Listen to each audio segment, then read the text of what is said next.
everyone. Just now, the session was a lot about digital. And for this session, we will be talking more towards connection. In brand marketing, it's always about people. Whether you are in B2B or B2C, we are connecting to people. And right now, in this borderless world, we are connecting to different countries, different regions. And the topic that we have today over here is going global, how to make a meaningful connection with customers in Asia Pacific. Now, we all know that Asia Pacific is a huge market. It comprises with so many countries, and especially in East Asia and Southeast Asia right now. The tremendous change, the market is very dynamic, and a lot of opportunity, but yet challenges to be competitive in this regional market as well. Now today we have quite a number of our esteemed speakers over here. Maybe I would just like to take an opportunity to introduce everyone. Myself, I'm King Tek. I'm the Managing Consultant for BizSphere Brand and Marketing Group from Malaysia. We are a boutique branding agencies who help the Malaysia emerging brands to go abroad to the global market. And right now we also have, on my right, we have Ms. Wong Mei Wai, the Business Director of SPO Corporation. Now, if you talk about jewelry from Singapore, she's the person. Any ladies over here who is interested, later on, you should connect to her later on. And also, on my right as well is Mr. I hope that I pronounce it correctly, is Joao Rocco, the Vice President Brand Experience for the luxury and upscale brands from the Eco Hotels. And I believe right now we are in one of them. Pullman is one of the Eco Hotels group. And I love the position a lot, brand experience, which we'll be talking a lot later on. Okay, on my left-hand side, on my right-hand side, we have an expert from a very familiar brand, Fonterra brands. I believe most ladies would know them. Anlin and Mom are some of the most popular brands from Fonterra. And Mr. Roshan is the Customer Development Director for Fonterra brands Sri Lanka. And on my further left is Mr. Peter Das, the Group Marketing Director for Red Berry or Malay Meal. Red Berry is actually one of the Malaysia's largest media owner and concession that manage a lot of the media advertising from airports to print to online to movies to live. Later on, Peter will explain more about that. And to my left would be Mr. Vishal Malik, the business head for the retail for Intex India.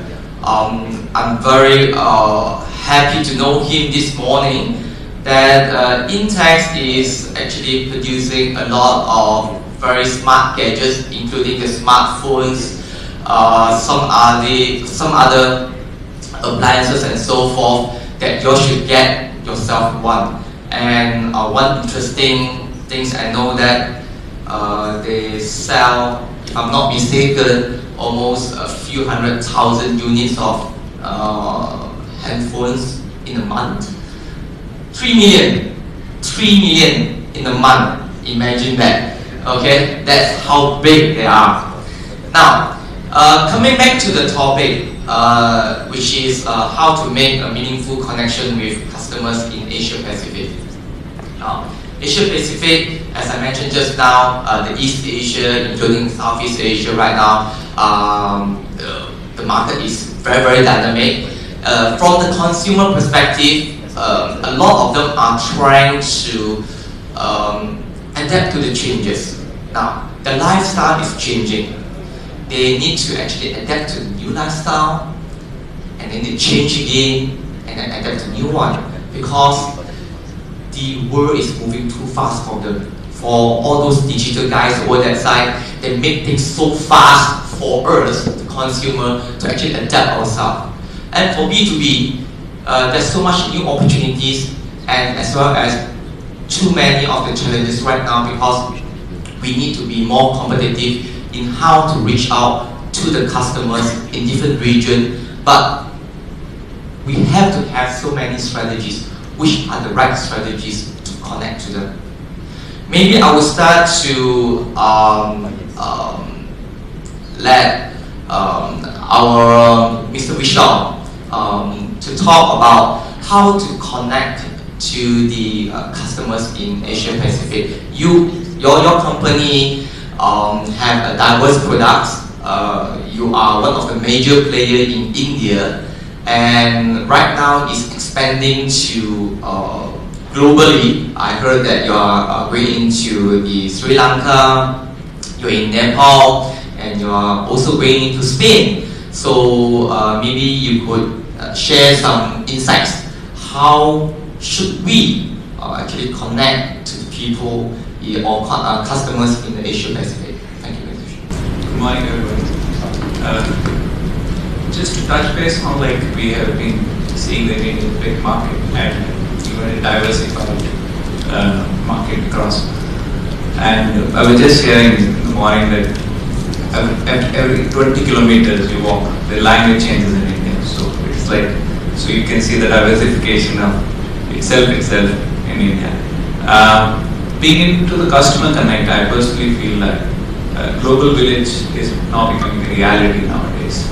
And once we are talking about Global Village, the reality, we have to make sure that the customer should get the same experience that what he's expecting across the world. If the consumer, you cannot tell consumer, okay, this is the thing that you have to get it offered there, and you should buy only this stuff.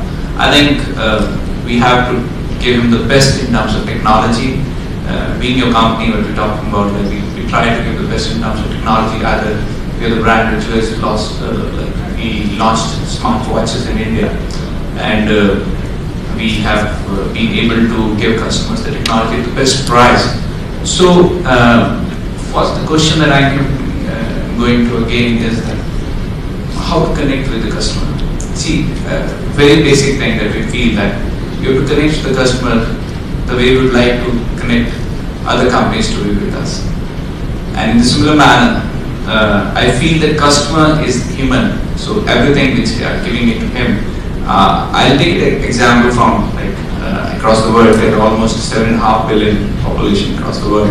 Out of that, half must have been a woman, and there must be around 20-30% of approximately, the data, 20-30% women must have been between 20 to 40. So while we only connect with certain people that we see that, okay fine, when we see some women that we feel, okay fine, attracted towards them. In a similar manner, we have to choose the customers that we are at. So I personally feel that we have to be very clear, and very basic thing is with the customer is to make him happy with what you're selling. We have to give him the best in terms of what technology you can give it to him, what the devices which we are giving it to him. And customers are like 71%, 81% of the customers, that was just reading in the morning, that 81% of the customers don't like, they don't come back if they don't have good experience with you. It's not a necessity with them to come, and now the options are very much with them. So personally, connecting to the customers, keep it simple, keep it light in terms of communication, what we do with them, and give them the best prices, the best consumer experience, not only through products, but to all the messaging communication methods that we have with us. With all this, okay, what you mentioned just now was that, wow, we need to be very simple, very straightforward. Possibly we sell them what they need rather than what we can do best, and so forth.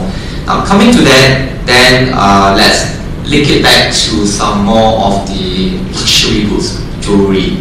Okay, jewelry is something that is very dear to the ladies, especially, and it's very dear to the gentlemen as well, because most of the time the gentlemen pay for it. Okay, and I'm not sure whether it's true. I'm just assuming. Now, connecting to women. Women is, I can say that women as customers. Every of the business or most of the brands, when they want to do targeting, when they want to speak to the customers, most of them would like to speak to the women. Women have great emotions, for a lot of things. Sometimes men are not so sensitive. We have to acknowledge that. Okay, now let me have Mei Wei to talk about connecting with the jewelry with the customers in this region. And in this region, there are so many different group of people from different culture, different values, and so forth. How do you connect to them in the most effective manner? Thank you. Actually, it's quite interesting because while I'm sitting here representing jewelry, clearly a lady, targeting ladies, I actually spent the last 10 to 15 years targeting men in the hair industry. So what I like to say is, don't worry. Actually, the rule of thumb is quite similar. Whether you're working to target a man or a lady, you can still apply the same thoughts behind that. In terms of ladies, are there any specific things we can look out for? Clearly, ladies are more, what do you say? I saw this really interesting way a lady uses the blogs and all that versus how a man does internet shopping. The lady is just like a spaghetti, the way she does the things, and the man is very task-oriented. What we clearly do see are different behaviors. For example, men are the ones who are very technical. While they're selling to ladies, men are, as he correctly pointed out, often the ones who pay for it. So they'll be the ones who ask you questions like, what's the cut? 53 cuts? How many cuts? They'll go technical. The men, you have to be prepared for the men who are asked, because they'll be forking out the money. The ladies, very interestingly, what we found in our research is they'll just say, I like the design, I want it, so I'll just buy it. So there's a lot going on in the trades, jewelry trade and all that, but it's quite interesting. What appeals to the lady may not be exactly a lot of what you're seeing, because a lot of those support are actually for the men. So that's one key difference. The other thing is the lady buys into dreams a lot more, I would say, than men. So when they go into the jewelry world or luxury goods, they are buying into the entire image of what they want to be. And if you're able to deliver that with a very clear insight, depending whether you're global, regional, or local brand, having understood, as he's mentioned, Asia Pacific is very different. Also, if you're able to deliver that to them, then you're able to press the hot buttons to drive them to pick up the goods. Be willing to part with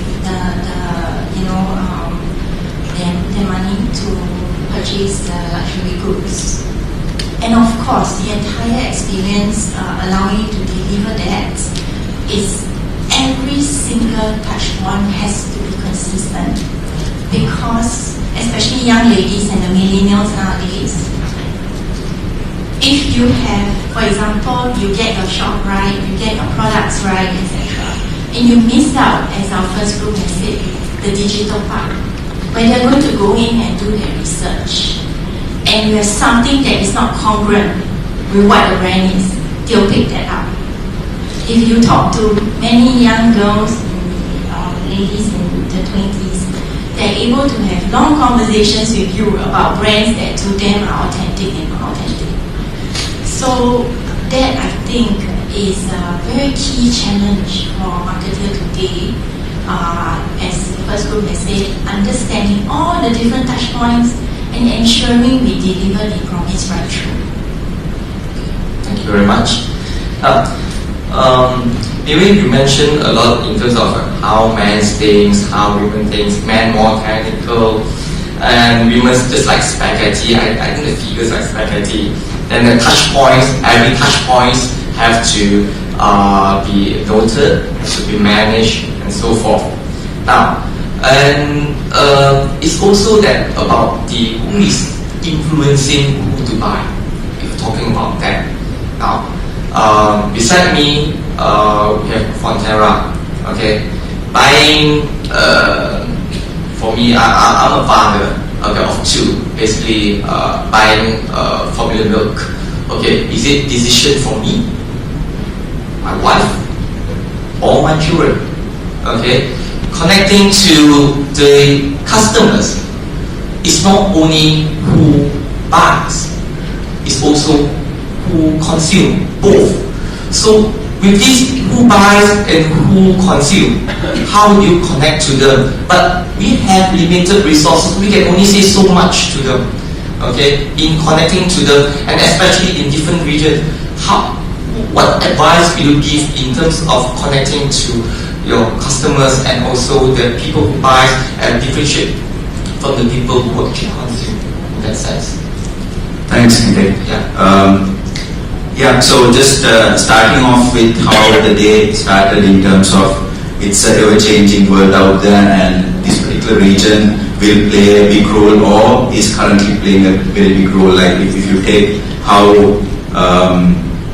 Alibaba's single day sale took over to be the biggest sale in the world, taking over from the Black Friday of America, basically. So that's a kind of change which is happening out there, and to get the maximum of that change, we need to be in this region. So working for a multinational for the last 10-15 years, I've seen quite a bit of change.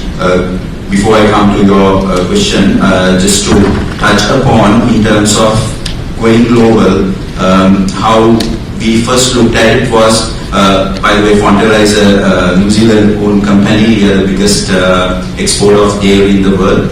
So there was a global team based out of New Zealand who was telling what to do about how to communicate to Sri Lankan consumer out there, Singaporean consumer, Malaysian consumer. But down the line, maybe about 10 years ago, all that was restructured, and recently there were further restructuring which was done from a very global structure. Now we have come down to a very OpCo, operating company driven, more country-specific, region-specific structure. So in terms of going global, you need to think global, but then act more regional or local. So that's where then I will enter into your question in terms of how do we talk to the purchaser, the shopper, how do we influence the shopper, and how do we communicate to the consumer. So what happens is when you communicate to the shopper or the consumer, when it comes to even within this particular region, how you communicate, the modes of communication can be quite different, and what resonates with the different people, cultures can be different. But however, when you are marketing a brand, you need to be true to the brand essence, the purpose of the brand also. So there's a big challenge when it comes to a marketer. Going global with the brands, you need to keep to the integrity of the brand, but you need to also at the same time connect with the consumer at large at that particular country or region. So because what is happening is, from a communication touchpoint perspective, it's evolving very, very fast. Like if you take the smartphone penetration in countries like Malaysia, Singapore, some parts of China, Hong Kong can be as high as 70%.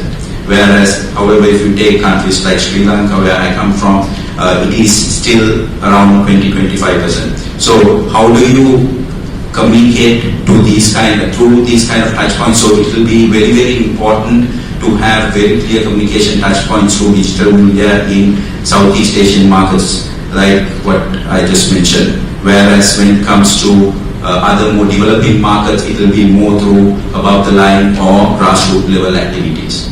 And through that, then what you see is once you have identified your target audience, you know your touch points, you need to understand how do you resonate or connect with your shopper or your consumer.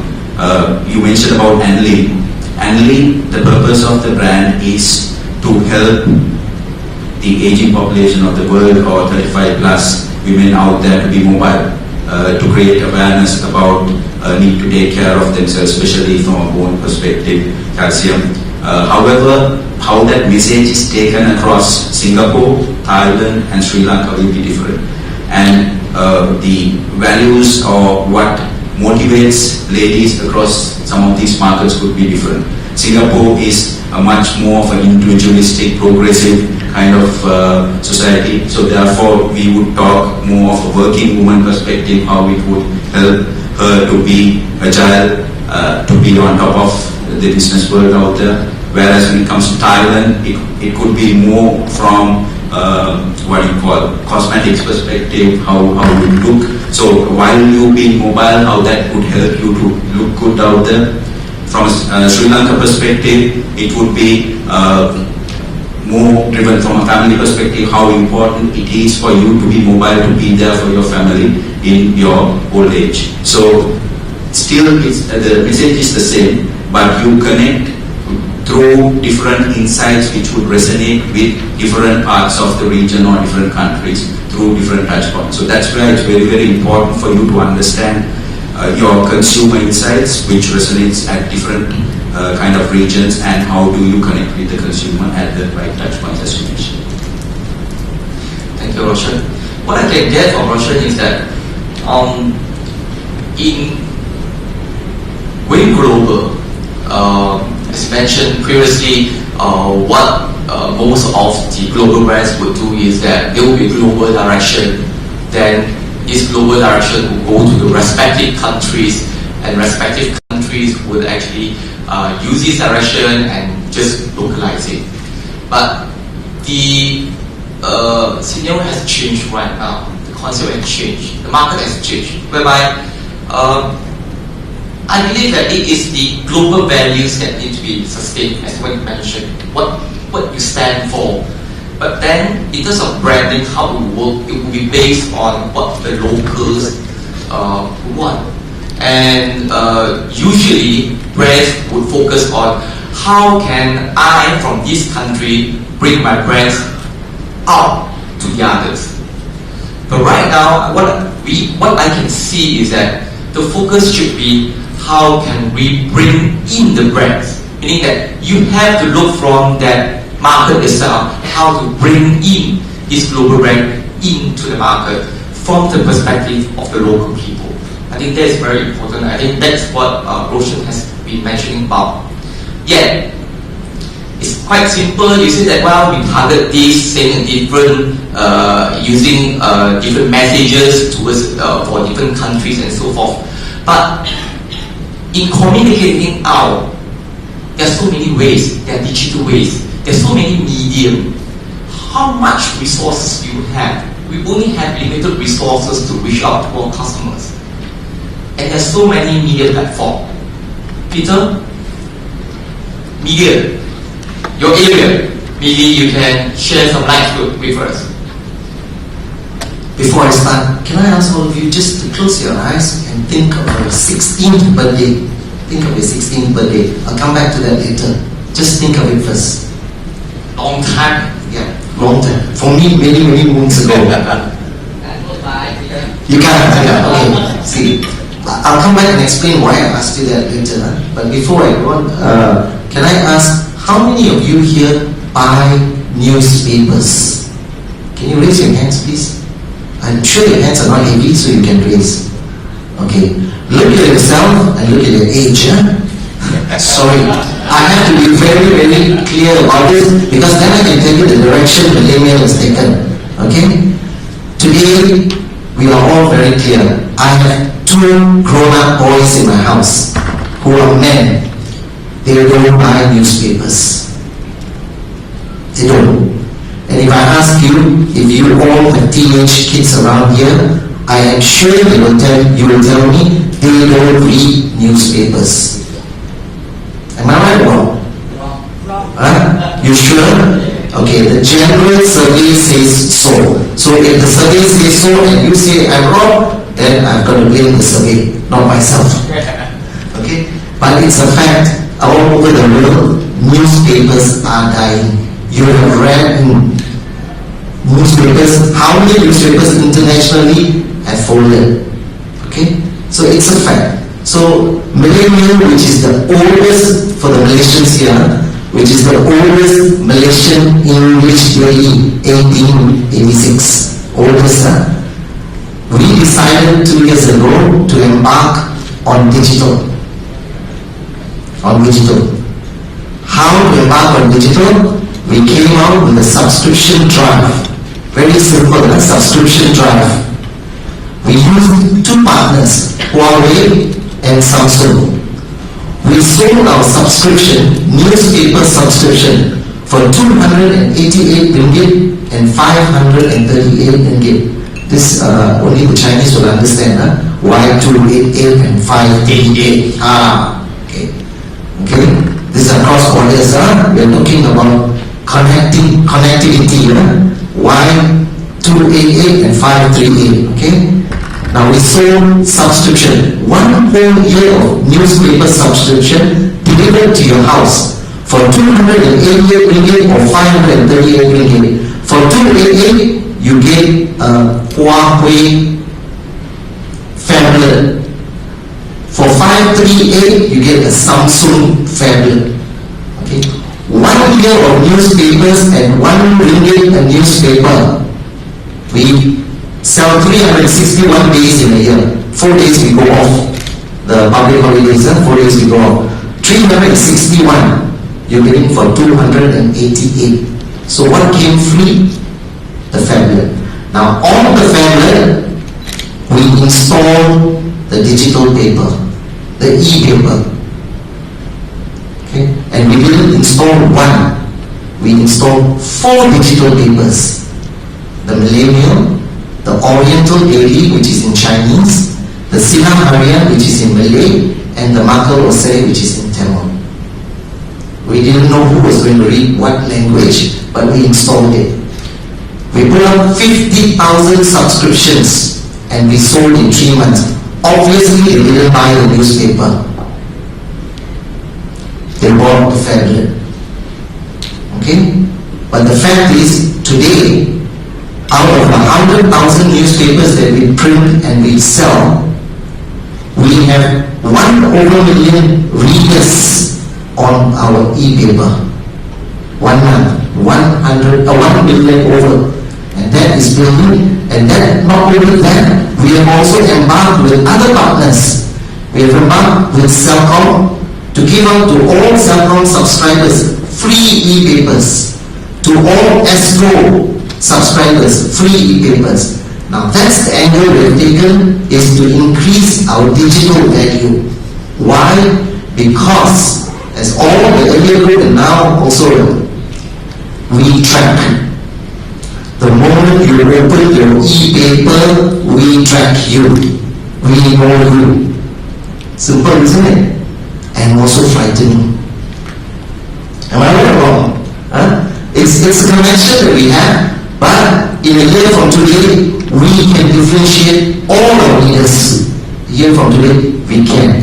As Eric said, all we will do is put in all the correct, and we will know who is reading, where you're reading, when you're reading. That's how we're working towards building our content. Content is king. All of us here should know that. Content is king, because no matter what you want to do, how you want to market, you have to use content to do it. Okay. Now about the, just I ask you to close your eyes and think. Why? Because I wanted to tell you, look at all of us here. How we have moved on. We have changed. Okay. So if you say change is not happening, change is happening. It's happening with you and me. We're all changing. The only thing is, how do we think? When I first started in the motor industry, 30 years I was in the motor industry. Can I just mention all that? Sorry, yeah? 30 years. We started a brand new product in Malaysia, a local car. Second national car in Malaysia. And the average age of the marketers, there were 5 of us who were putting decisions together to market this car. 5 of us. The average age of all of us came up to 40 years. 40 years, huh? That was way back, way back. How many of you know Perodua? Okay? I was in the marketing team of Perodua, and we started selling a car for 660cc, and all Malaysians told us it will not sell. It will not sell. Today, Perodua is the number 1 car in Malaysia. And I have the liberty of saying that I was labeled Mr. Perodua. I don't know for why, but yes, I was called Mr. Perodua during those times. And it's all about change, it's all about thinking. It's about how you send a message down to the people you want to send a message out to. You have to change to send that message out, not hope for the customer to change. And with today's technology, cross-border selling has been made very easy. And I don't think there are any problems as long as all marketers understand the rules of law. Some years ago, I was at a conference in Beijing, and I was questioned by a few other countries about Malaysia not thinking out of the box. I disagree. Why? Because I said in Malaysia and it's in all Asian countries, most Asian countries, we don't think out of one box. We don't think out of one box. We think out of several boxes. And in Malaysia, we have a religious box to think out of. We have a cultural box to think out of. And we have a race box to think out of. When we all put all this together, how not to prosper? Okay? I believe that if you look, all other brands are in Malaysia and all are doing well. So, cross-border selling is easy. Malaysia definitely is very resilient. Now, just now you mentioned about sending a message across. Sending a message across is just a lot of promises. But whether you deliver that promise or not, that's a totally different story. And that's where I want to ask about brand experience. Because you might know the brand, but you might not buy them. Even though you have bought them, you might only buy them once, not again. In the hospitality industry, especially in hotels, chains and so forth, coming again and again and again, loyalty is key. I would like Mr. Joel Rocco to actually share with us on his experience from this brand experience, how to share with us. Thank you. Thank you. That's a great question, and I would like to talk about precisely people. Right? I think it's something that we haven't talked about still today. So it's people to people and people connecting with people. So we talked about digital and the importance of digital today. That's inevitable, and being able to reach out and be relevant in the digital space. Also using the data and the amounts of data that we have, that's critical in order to set the strategy, in order to make sure you understand the trends and what's happening and what people are expecting. But at the end of the day, what is really going to make the difference is that emotional connection that only a human being is going to be able to deliver. And in my industry, in the hospitality, we are lucky enough to be able to have that opportunity to connect with our guests when they come to experience our hotels. And that, I mean, the importance of that is really making sure that your people, your employees, they are trained, they are able to understand. Again, it's about understanding each customer, each individual in Asia Pacific or anywhere in the world. Obviously, we have those trends. We understand, by and large, how this kind of market would react or expect that kind of market. But again, at the end of the day, everyone is unique and individual, and we have to make sure that we are able to connect and interact with each customer in order to deliver what you're expecting. My colleagues talked also about the importance of delivering on the consistency of the brand and experience, and that's critical when we're talking about global brands. So we have to make sure that that promise is delivered across the world, across the touch points. But again, at the end of the day, every customer or every guest in our case is going to be expecting something very unique, and we have to make sure that we understand that and we deliver on that.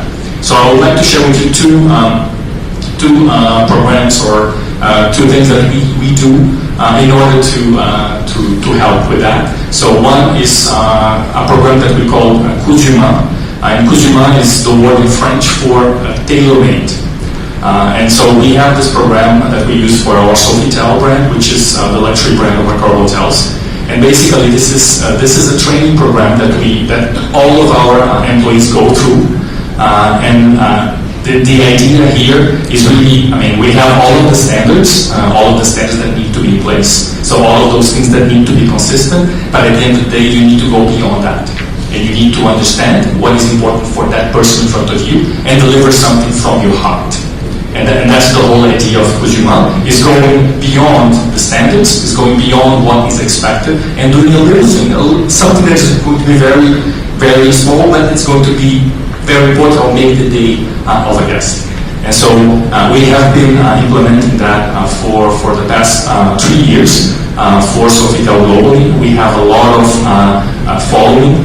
Every month we celebrate the stories that come from all over the world. Every week we share stories that our employees have, what they have made or created for our guests in that Cousu Main program, and so that motivates our employees, or ambassadors as we call them, to go beyond and do that more and more. And again, we hear the stories and we see our guests posting online, so which helps our online reputation and our digital reputation, talking about those stories and how really that makes the difference.